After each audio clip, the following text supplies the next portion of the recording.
From UFOs to psychic powers and government conspiracies, history is riddled with unexplained events. You can turn back now or learn the stuff they don't want you to know. A production of iHeartRadio.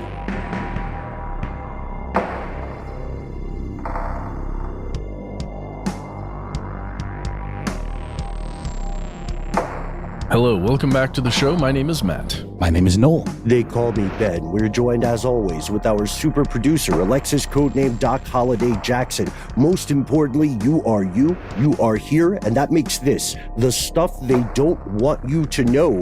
It's that time of the week, once again, one of our favorite times of the week. It is our listener mail segment. Every Thursday, Matt, Noel, and I comb through different forums, different social media outlets. We go to our phone line, we check the emails, we read every single email we get. And our only regret is that we can't do every single piece of listener correspondence in one show, because that show would be several weeks long. I can't even imagine how we figure out where to put the commercials. Yeah, so we're going to talk a little bit about the ethics of medical implants. We're going to explore a strange mansion in Long Island, and we're also going to learn the somewhat obscure story of a pretty badass guy named Marcus Hutchins. And maybe we start there today. Have you guys ever heard of Marcus Hutchins? I have not. No, not until we were made aware. Yes. And that's why our fellow conspiracy realists are such a big part of the show. We have a Facebook page called Here's Where It Gets Crazy, where a lot of our fellow listeners share ideas, follow up with questions, post some of the dankest memes on the internet as determined arbitrarily by us. And thanks to our pal Brett G. Brett, I hope you're listening.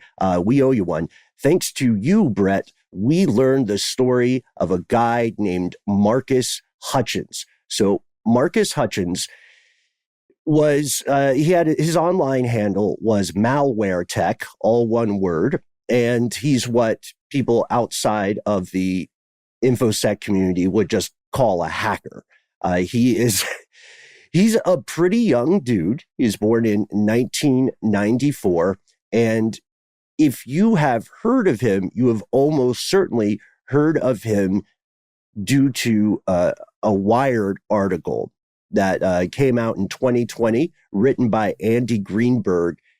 Let me just give you the headline here. The Confessions of Marcus Hutchins, the hacker who saved the internet.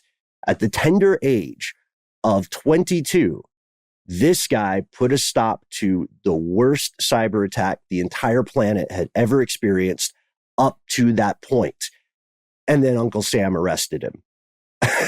So he's fine now. He's fine now. But let's talk about what happened. So there was a ransom attack back in 2017 called WannaCry, or ransomware, I should say. And ransomware is where some malicious actor takes over your computer and demands payment, or in some cases may demand compromising photos or information, with the idea being that if you pay up this ransom, whatever it is, then you will regain control of your machine. It's a nasty business to find yourself in. Obviously, it's illegal, but before 2017, no one had taken it to the scale of WannaCry. This was a crypto worm. Whenever we talk about this stuff, it reminds me of that excellent film, Hackers, with Angelina Jolie, and who else was in there? The bad guy was on a skateboard. Yeah, what was his name? The dude that was also in Scream. Yeah. Matthew Lillard. Yeah. Oh, wow. He's out of left field. Nicely done. Also in Scooby-Doo, sure. Which I think is also true. His real passion project. Well, this is like a real life hacker story, because WannaCry used an exploit in Microsoft Windows Server Messenger block. This allowed it to get into so many computers that were using Windows. It started on the 12th of May, and people believe that it started in North Korea, and then in the space of 24 hours, it spread to more than 230,000 computers in 150 countries. So it traveled around the world, quite literally, in the space of a day. And you could only unlock this computer if it was infected by sending Bitcoin to this anonymous account. On the same day this occurs, Hutchins gets wind of it. And he was on vacation at the time, but this guy is so driven, he's just in his bedroom and he starts reverse engineering the code, and he starts, he's doing forensics at this point. And he figures out that the malware has this weird looking domain name that it's tied to. So he thinks it could be part of a botnet at first. But then he finds out, hey, hello, the domain name is not registered. So he registers the domain, and then he sets up servers to act as honeypots, and it allows them to sort of track the infected computers. This is all happening very quickly. And while he's doing this, the worm is continuing to spread. And while it was spreading, other people, of course, are panicking across the planet. And they look into this and they find that Hutchins had registered this domain name. And because of how quickly he did it, he was able to cut off the flow of this world-eating ransomware. And he was working with a company called Cryptos Logic. They buddied up with the National Cybersecurity Center in the United Kingdom, and they spent the next days giving them some TLC to those honeypot servers to protect them against a lot of DDoS, distributed denial of service attacks. And then eventually France, or some cybersecurity researchers based in France, found a way to unlock and decrypt those infected computers without giving up the Bitcoin. And this is when things actually start to go wrong for this poor guy. Like, so far, he's a hero, right? He's like, this is God tier level white hat hacking. He's saving state level actors at this point. As a 22-year-old in his bedroom, this feels like it'd be an amazing film, right? Mm-hmm. Yeah. But I honestly think it would be an amazing film, but that's because of what happens next. So everybody at first is goo goo gaga over this guy. They're singing his praises. This mysterious Hutchins kid, you know what I mean? He's like the Mickey Mantle of good hackers now, or I guess LeBron James of good hackers. That sports reference does work. Okay, I had to check. So he eventually comes under the scrutiny of the press, which doesn't play around, and they figure out his government name. Malware Tech, they find, is actually this Marcus Hutchins kid. He tried to avoid the press, but especially tabloids in the United Kingdom, like the Daily Mail and the Sun. They're notorious for getting into people's lives. Some of these tabloids published his government name and his address. They did the print version of doxing him. And he did try to do one interview to say, hey, look, I'm not a hero. We don't have to talk about anything Malware Tech may have done in the past. Let's just be happy that we haven't been eaten by this worm virus.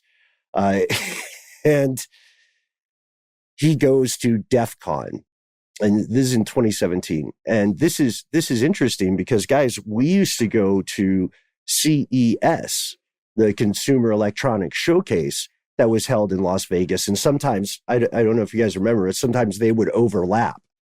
And you would have to try to figure out, is this someone who's excited about the new Toyota 3D audio technology, or are they setting up fake Wi-Fi hotspots to grab people's, banking info just for fun? Sure. Yeah. It seems like a great confluence, right? It does. It seems like I bet you there have been some very fascinating late night conversations in casinos, right? It's cool stuff. So Hutchins is kind of, at this point, he's like a celebrity, and he goes to DEF CON, where he is lauded, of course, as a hero. But the streets are watching, and the alphabet's watching too. And so he's getting ready to go back to England from DEF CON on August 3rd, 2017. And I'm starting to think I might have been at CES then, or one of us may have been. I may have been. Anyway, so he is arrested by the FBI. He's arrested on 6 federal hacking charges for creating and spreading another thing, a kind of banking malware called Kronos. Because why was he so good at stopping WannaCry? Because he knows how to build this stuff. And he's done it before. So he's like, so it makes sense that he said, I'm not a hero. He probably didn't want people to figure out that he had been involved in these things. They found that he had been selling this software and was franchising it. They found some of the conversations he had had with colleagues. And he eventually says, okay, you got me. He confesses while he's questioned in jail in Vegas. And then he alerts some compatriots who spread the word, almost like a virus, you could say. And people started going nuts. A lot of folks came together to help him make bail. And sadly, or hilariously enough, when they were crowdsourcing this, some of the money to make bail for him did come from like stolen credit cards and Bitcoin.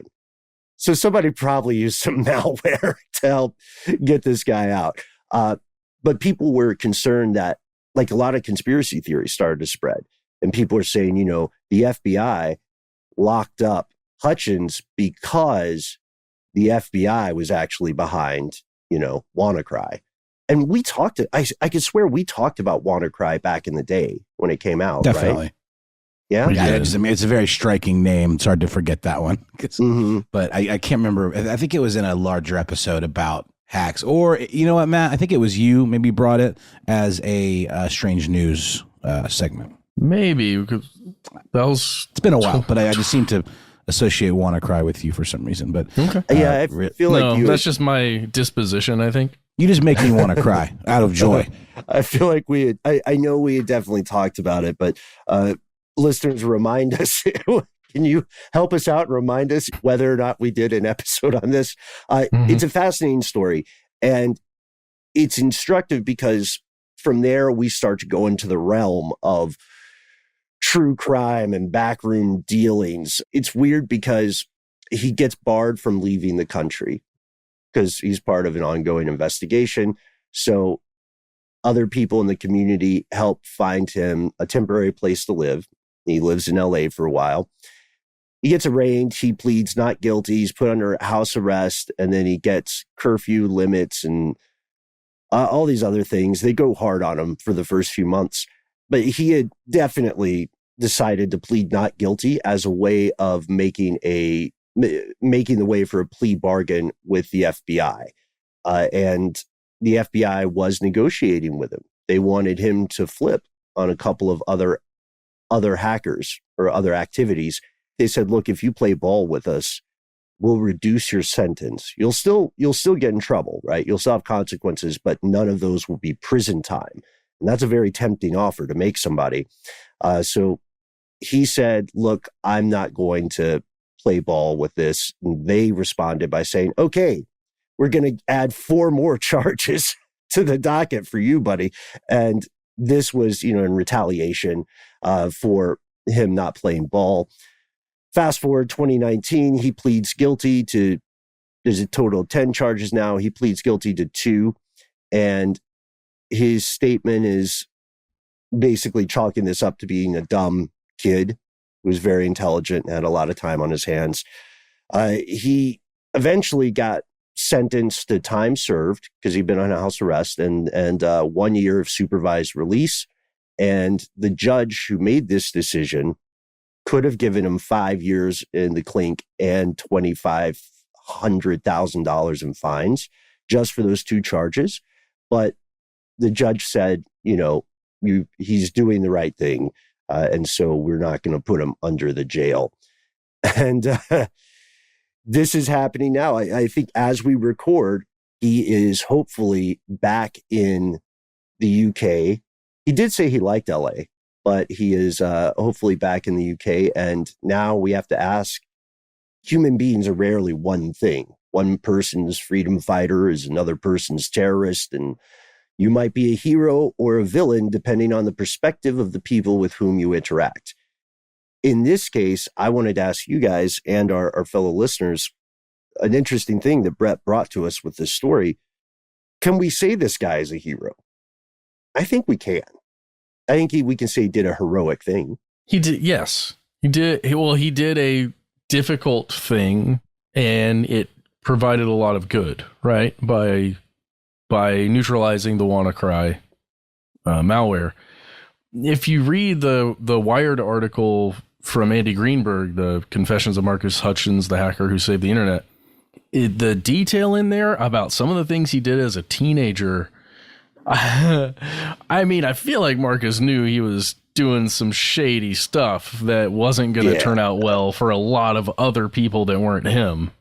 And he was getting paid for it. So I don't know, man. I don't know how I feel about this yet. But then again, if he had not committed those acts, if he didn't have that expertise, then WannaCry would have continued to sweep like biblical fire across the planet. Oh, yeah. You know what I mean? Would have absolutely ravaged the internet.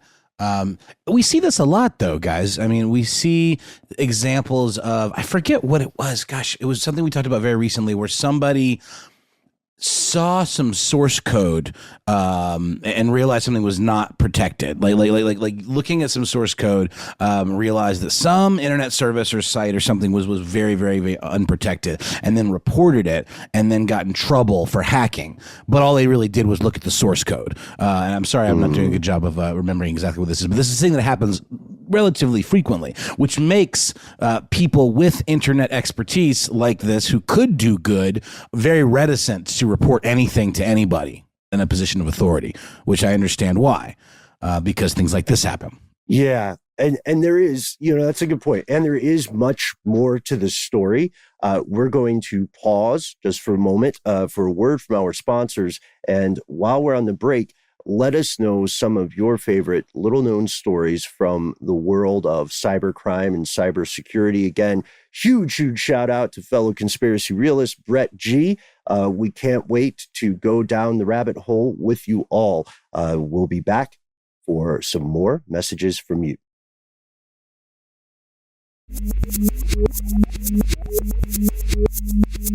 We are back, and we are jumping to the voicemail system. Let's see what we can find there in the form of a message from Talbot. You have such a pleasant voice, Matt. Yay! Here we go. This is from Talbot. Hi, you can call me Talbot. I live in Glen Cove, New York on Long Island, very close to the Killenworth estate, which is a 36-acre estate that was built, I believe, in the 1930s on the Gold Coast of the North Shore, among like J.P. Morgan Estate and many other huge mansions. Right now, and I think for probably the past 50 or 60 years, the mansion has been occupied by what's called the Russian mission to the UN. I really don't know much about the place. Obama, I know, had expelled some of these people back during his presidency, and nobody really knows what is going on there. It's said to be a place where Russian diplomats can stay and then go speak at the UN. It also has been said it could possibly be a center for Russian espionage. The townspeople and the mayor, the people around the county, rightfully so, would like these people to be paying taxes and to be expelled, or if you guys know anything about it or that we don't know, it would be great. Or if you don't, it would be cool to let more people know and bring attention to the issue, because these people should, one, be paying taxes, two, not be invading foreign countries full of innocent people. I love your podcast. Thank you very much. There I love we the go. name Talbot, too. Yes. Talbot is, in this instance, a reference to a book that Talbot let us know, written by Nelson DeMille, I believe is how you say the author's name, and it is titled The Talbot Odyssey, and it deals with, I believe, the Killingworth mansion or estate or whatever you want to call it, the Killingworth giant friggin' 52-roomed house that exists. Yeah, it's palatial. I want to say, Matt, before you kick us off here, I want to make a point that I'm sure a lot of people will agree with. This is not a ding against the USSR or Russia specifically. This is solely an observation. You should always assume that an embassy or a foreign, a foreign run structure in another country is at least occasionally home to acts of espionage. That's how the game works. That's like saying, I wonder why these hippos are so hungry. Does anybody else think that's weird? The name of the game is Hungry Hippos. So yeah, of course I think there is going to be espionage, but it is interesting that this is technically just like their country house, right? It is. It's their country house, their vacation house that happens to be on U.S. soil that was purchased by the Soviet Union when the Soviet Union was a thing. So let's jump to the history a little bit of this mansion itself. And everyone, I do apologize, but you're also welcome because we're going to learn about it together. I'm going to Wikipedia, and I'm going to soapbox on it for one moment here. I go to Wikipedia every time we talk about any subject, because if you scroll all the way down, you get the links to where all of the information came from on there. And then from there, you can kind of spider web out to learn the story of something. I would highly recommend it for anyone if you're just doing research in general, even for school. Use Wikipedia for what it is, which is a giant collection of links to information. It's a bibliography. Yeah, it is. It's wonderful. Preaching the old Wikipedia game, Matt Frederick, you're getting old. All right. So if we look at the history of Killingworth, according to the sources found on Wikipedia, it was originally created in 1912 for a gentleman named George DuPont Pratt, Pratt. Yes, like Chris Pratt, but I doubt it is the same family. You'll recognize the name DuPont. We've spoken about that family several times here and in other shows. Very, very wealthy family. So you can imagine that a DuPont Pratt had lots and lots of money, or at least the estate and the family did, to create this giant mansion. It existed as a mansion, as, a house, essentially, for many years, up until 1950, 1951, when the Soviet Union came in and purchased the thing. And it was, as you said, Ben, going to be used as a country house, a vacation house, a place for diplomats to go and visit. People such as Nikita Khrushchev, who went and stayed there in the 60s. And to learn a little bit more about that, you can jump over via New York Times system. It's like their archive system that you can access, that anybody can access. You do, I think, have to subscribe to get full access, though. But you can jump to an article written by the New York Times, August 8th, 1982, titled Russians, Long a Thorny Issue, written by John T. McQuiston.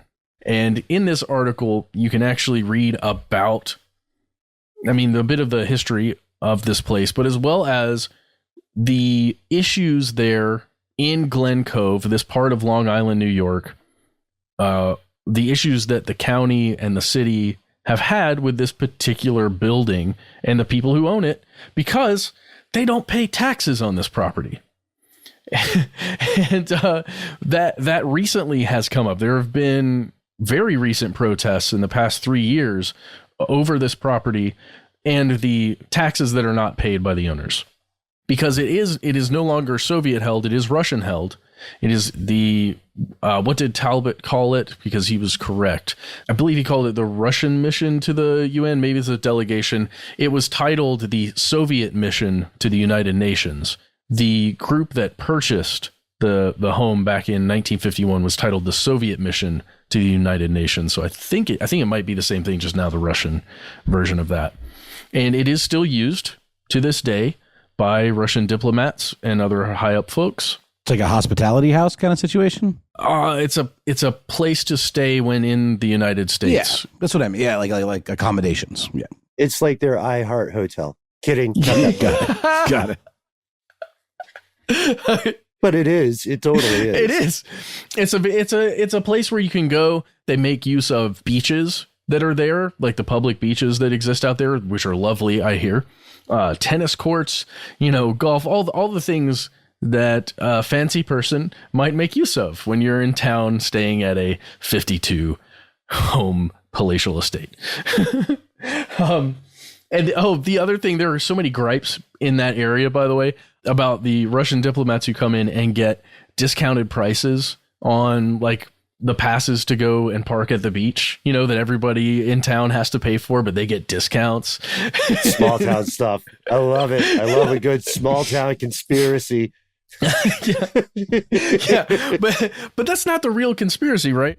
The real conspiracy is the thing that Talbot said right at the end of the message. Like, there have been all sorts of rumors about this place and the people who live there, or at least visit there, and the espionage that they might be getting into. And we've talked on this show so many times about the kind of dual role of embassies and, the title of diplomat and the State Department of any state, of any country. And in a way, it is a method of keeping tabs on what others are doing in a country, right? It's a way of maybe light spying, and there's a great opportunity for more heavy spying if you're in that position with diplomatic immunity. I think there's no difference here. In this case, it's just a ridiculous palatial estate rather than, an embassy on the corner of some main strip in a city. Yeah, and there's no way to get in. I just love a good punny headline in the New York Post article, Matt, that you pointed out on this one by Todd Farley, is how Long Island became a hotbed of espionage during the Cold War. Hotbed, Cold War. Cold War. It's cute. Oh, yeah. Oh, yeah. It's, I got to ask, though, and this is for us, everybody listening, this is for you too, Talbot. One thing that was interesting, Matt, you posted some great links and research here, and I did the same thing too with the Wikipedia article. It's a great primer, and it also lets you know how well or poorly written a wiki article is, because if you check those sources and you see that they're going to 404s or they're going to dead sites, things like that, then you know that the info is probably sus. But this one is back in the news, and there's some great starting sources. I liked New York Curbed, which was just out earlier last month. And I think right now, it's fair to say that the thing that's bothering the Nassau County people so much is not that they have proof of what's happening, but it's two things. It's one, the tax situation, but I think secondly, it's the fact that this is such a black box. Very few non-Russian staff or people have been getting access there. I think there was a local historian who got a tour because he gave them some photographs of the mansion when it was being built, and they called him like 4 weeks later and were like, come on. And they were very nice and hospitable. Well, now that Russia is, persona non grata again in a large way, what's to become of this facility? Is it going to be taken back over and re-co-opted by Uncle Sam?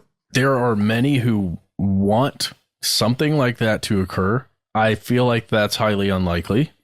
There are many who just want the government to step in and say, yes, this property needs to pay taxes, because it would provide something pretty hefty. We're talking hundreds of thousands of dollars in taxes per year to the county and surrounding county school system and everything like that. Yeah, for a snapshot, the New York Times article back in 1982 said the city was, according to Glen Cove's mayor, losing $100,000 a year on this, $25,000 in taxes for the town, $25,000 for the county, and then $50,000 for the school districts. Won't someone think of the children? You guys, that was part of the argument. But the way that the economy works, we can only rightfully assume that number has dramatically increased over the past decades.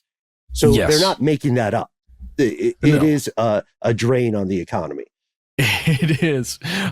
Recently, a Nassau County executive named Bruce Blakeman was speaking at least right next to, or maybe even on the grounds. Maybe it was like right out front of the grounds, but CBS News covered it. And I'll give you a quick quote right here. Mr. President Biden, expel these Russians from Nassau County. We don't need them here, and let's get this property back on the tax rolls so the people of Nassau County and Glen Cove don't have to finance thugs and dictators and people who invade innocent countries. Wow. Sometimes you can agree with people and still not dig their vibe. but like, yeah, to your question, Noel, like these things can be shut down or effectively repossessed, but it's not usually the host country's first move, because it makes you look bad to all the other countries, and they'll say, well, are we going to be safe? And they'll have a tough time believing you because you'll seem unpredictable. And I think, yeah, we already mentioned, right, like Russian compounds have been shut down in the past, post-Soviet era, primarily because of concerns about elections interference, at least. So look, I think this is another one we may be able to dig deep enough into to get a whole episode out of. I'd be interested in the New York Post article that you mentioned here, how Long Island became a hotbed of espionage during the Cold War. There's mention, that was from 2021, by the way, written by Todd Farley. You can find mention in there of Plum Island that we have discussed before, where, you know, the thought is that perhaps this is the origin point for, what was it, Lyme disease, and maybe a few other things where there's chemical, biological testing being done. Also, that's where you can get a room with a window and a view of a tree and a walk on the beach. At Plum Island, of course. No, that's where they're going to send Hannibal Lecter. That's the negotiating chip they use in Silence of the Lambs, where they say they're going to give him a private incarceration on Plum Island. Or no, maybe it's once a year he can go there. Anyway, as he says, and a view of a tree. There's also a really great article that you posted that's like a Legacy Times, New York Times article from '82 by John T. McQuiston. That goes into this, shows how long this has been something that's being discussed and kind of a thorn in the side of the United States. George DuPont Pratt. He's got enough money to build a 52-room house. Yes. What's that feel like when you're just being a person and you got that much money? He's Did you watch West Side Story too, Matt? I have problems like everybody else, you know. Sometimes the left footman who handles my left stockings doesn't show up at the same time as the right footman. And there I am, appearing as an imbecile in front of all the staff. My pantaloons are askew. I think we could do this episode even bigger. As a matter of fact, Talbot, I think we can take this across... Well, it'll be a two-parter if we take it across the world, but it's an episode if we just go across the U.S. and North America, Mexico, U.S., Canada, and look at mysterious ownership of buildings, because there are way more out there than you think. And maybe way more out there than we would like there to be. Yes. Guys, I'm going to give you the last line of that New York Times article, the one you just mentioned, Noel, just to leave us here. In 1982... they had to mention, because they're talking about the Soviet embassy or the Soviet property in the United States, they gave a little tidbit about the property the U.S. uses in the Soviet Union at that time. This is just, I'm going to read this verbatim. The United States rents an 8-acre estate with a 5-bedroom house outside Moscow near Tarasovka. According to State Department officials, all property belongs to the government of the Soviet Union. United States embassy workers in Moscow also use a public pool, tennis courts, and basketball and volleyball courts, and a softball field, just as Soviet officials in New York City are free to use Central Park and its public tennis courts and the city's other recreational facilities. Guys, we are all one in our recreational facilities. It's the perfect communist plot.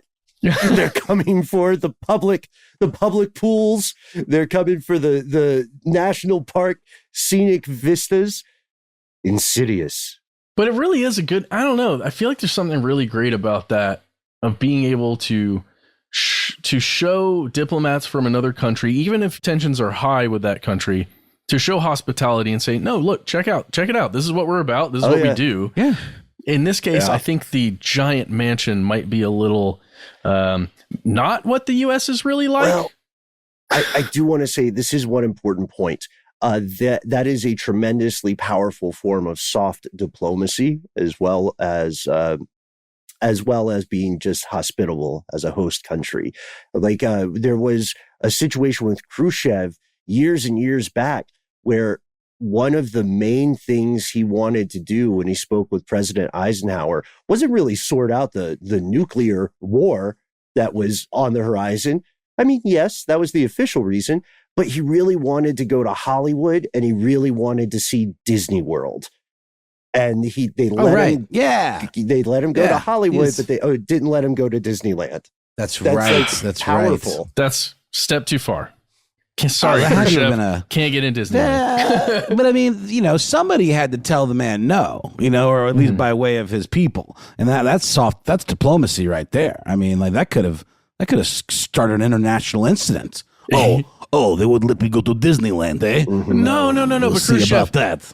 Let me present you to Ripley's Believe It or Not. Oh yeah.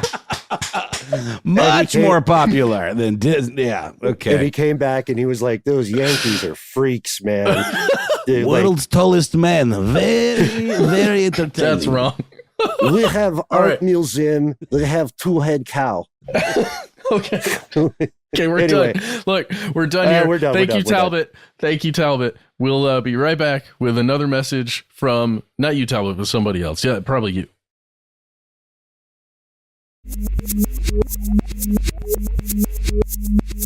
All right, and we're back. Oh, man, this has been a good one today. This has been a good one. And this one is no exception. I'm going to jump right in with an email from Justin.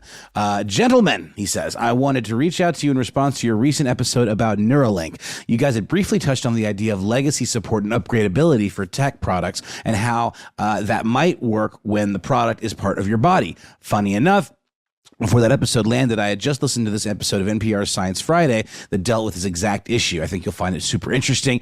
He gives a link, and that's what we're going to talk about today, but I'll give you his TLDR version. Company made retinal implants for the blind.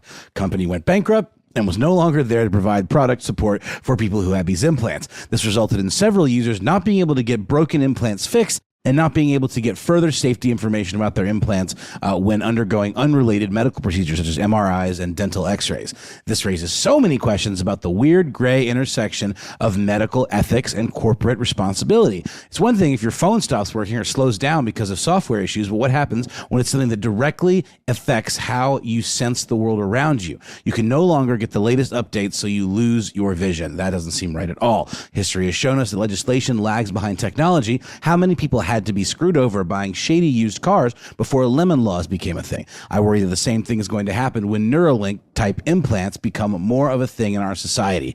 In the future, what legal obligations will these companies have to their users? Would you feel comfortable getting a brain implant that significantly changes how you interact with the world if the fine print only guarantees product support for the lifetime of this current model or the lifetime of the company that produced it?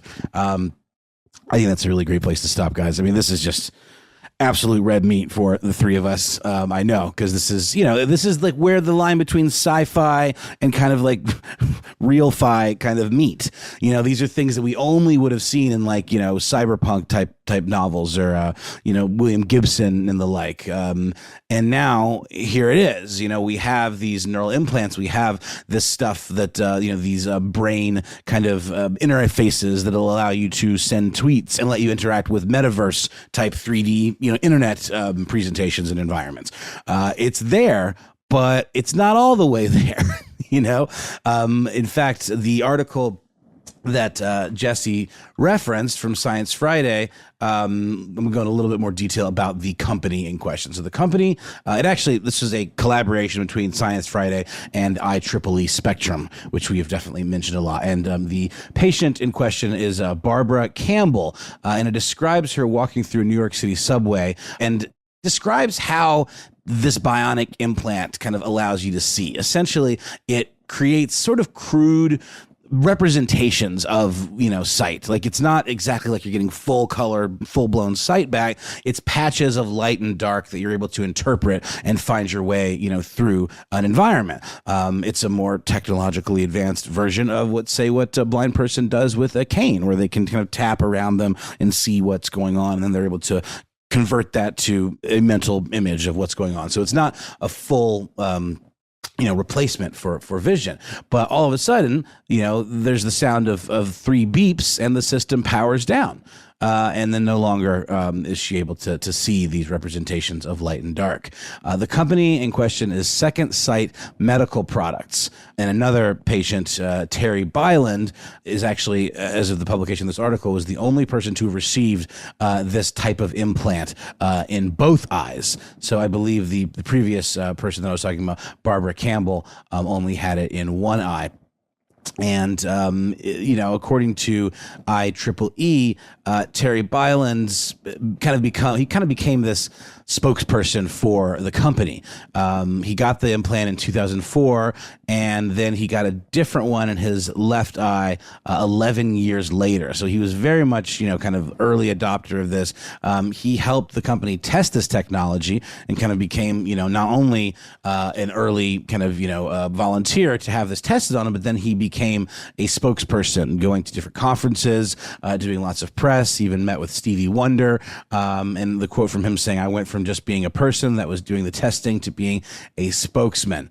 But in 2022, he got some information, not directly from the company, but from somebody else that heard through the grapevine that Second Sight was, in fact, filing for bankruptcy or very close to filing for bankruptcy, and that they were going to abandon all the technology they had put out into the world. And he was understandably shocked. He, as of the time of this article in IEEE Spectrum, said that everything was working okay, but he says, as long as nothing goes wrong, I'm fine. But if something does go wrong with it, well, I'm screwed because there's no way of getting it fixed. Because talk about proprietary.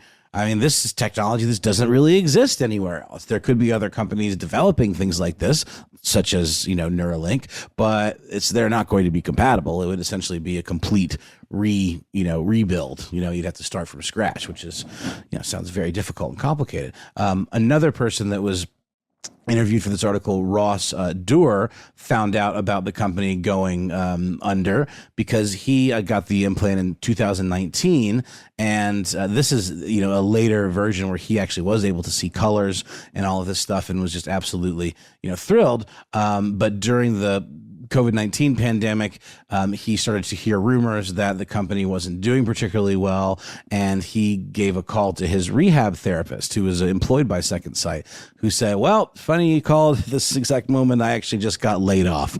And he was excited to be receiving some software updates to this implant. And then the former vision therapist, said, "And you're not going to be able to get your upgrades." So, this is a big deal because this is a company that held 3 patents and has more than 350 of these systems installed, I guess, for lack of a better term, all around the world. And they are now in a position where they are not able to service or, support any of these people anymore. So therein lies the ethical question.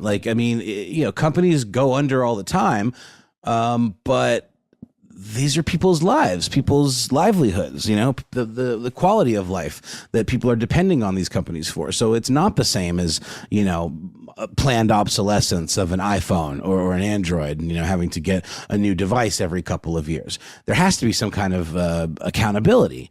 Surely there's FDA oversight of these kinds of things, for any kind of medical implantation to even be able to do that kind of stuff. But I just don't know how far it goes.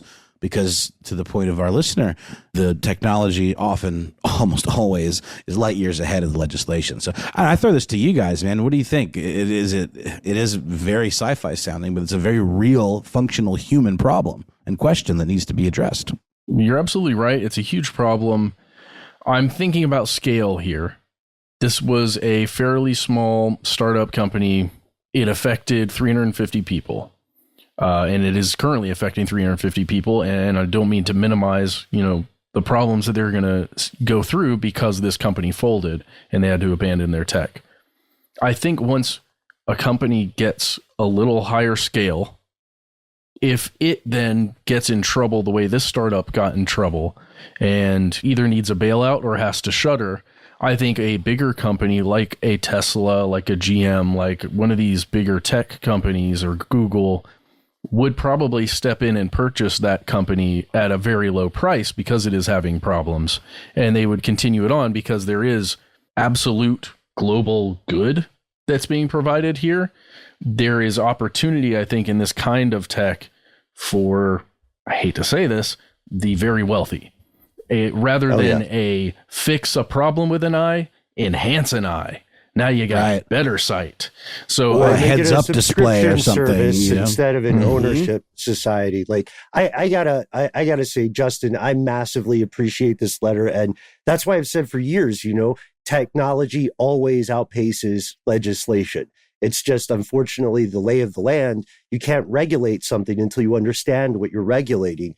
But I'm really glad that you latched on to this idea that we didn't have time to fully explore in our Neuralink episode. It's something that I've also spent quite a bit of time thinking about. We already see it in things like consider heart valves, right? Pacemakers, that kind of technology. Someone needs it every second of their life once it's in.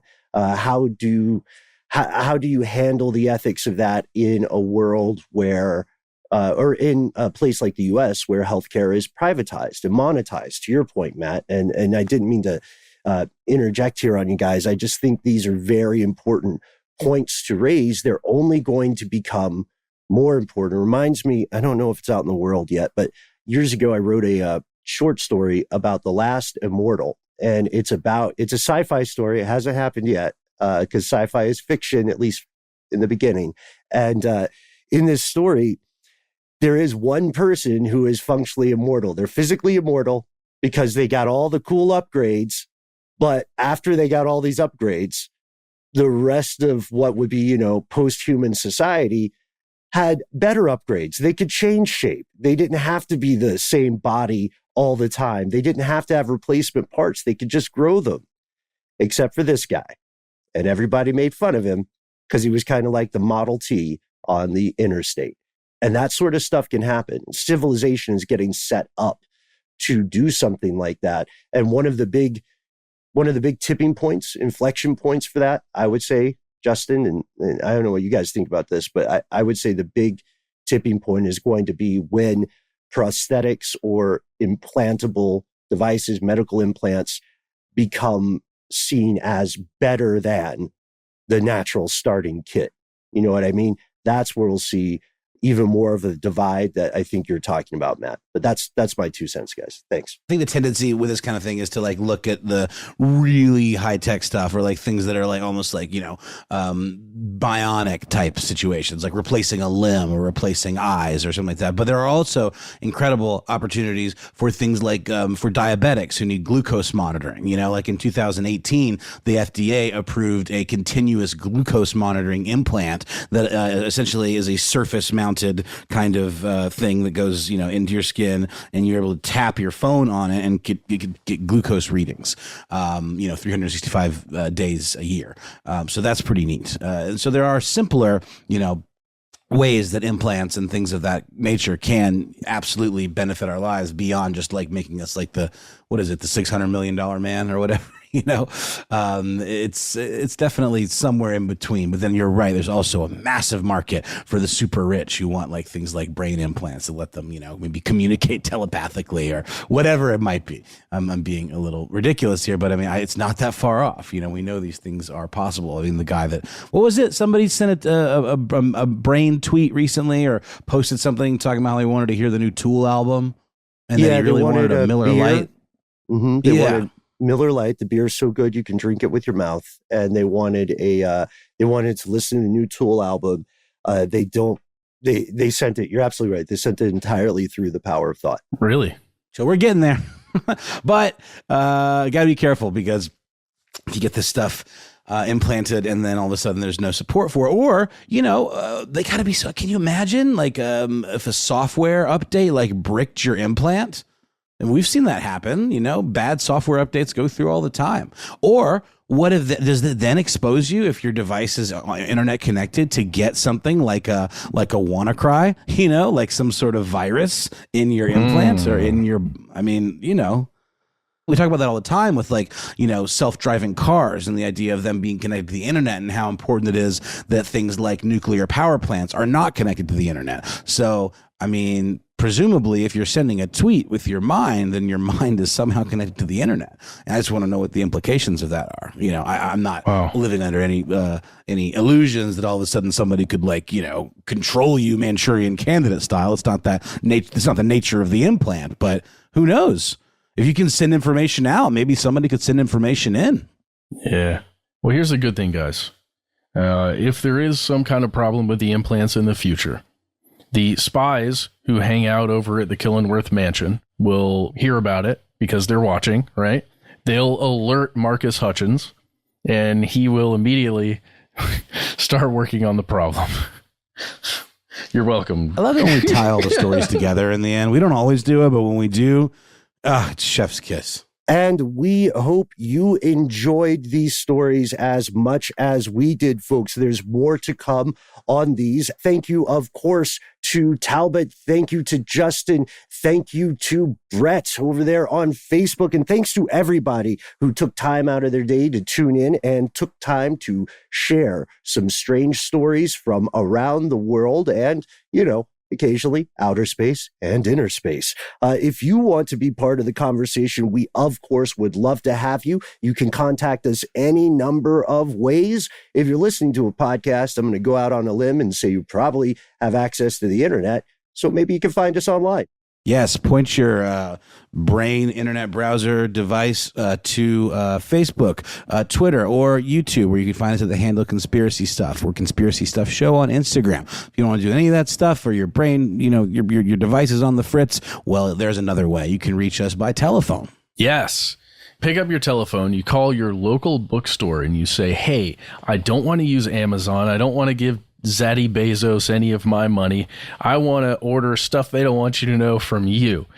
And you just, because that's our book, and you can pre-order if you want. It would be amazing. You please don't feel like you need to, but it would be awesome. No, feel like you need to. You need to. You need to. You need to. But really do get it at your local bookstore, but make sure you pre-order it because that's important. The whole van thing, listen to the other episodes. Ben explains it. There's a Honda Odyssey. Wait, did we establish the color of the Odyssey? Blue, I imagine. I always see the red ones. Yeah. You're not going to do surveillance in a red van. How much more conspicuous can you be? You get a ticket just for sitting there. But you don't have to do any of that. Don't worry about any of those things. The van's fine. It's just a friend. Worry about it. You can call our number and leave us a voicemail. It is 1-833-STDWYTK. When you call in, give yourself a cool nickname. It can be anything. Let your heart go wild when you call in. Whatever your heart desires. And you've got 3 minutes. Please let us know if we can use your voice and message on the air and the name that you've given yourself. That's very helpful. And again, if you've got more to say than you can fit in that 3-minute voicemail message, why not instead write it all down in an email and send it to us? We are conspiracy@iHeartRadio.com.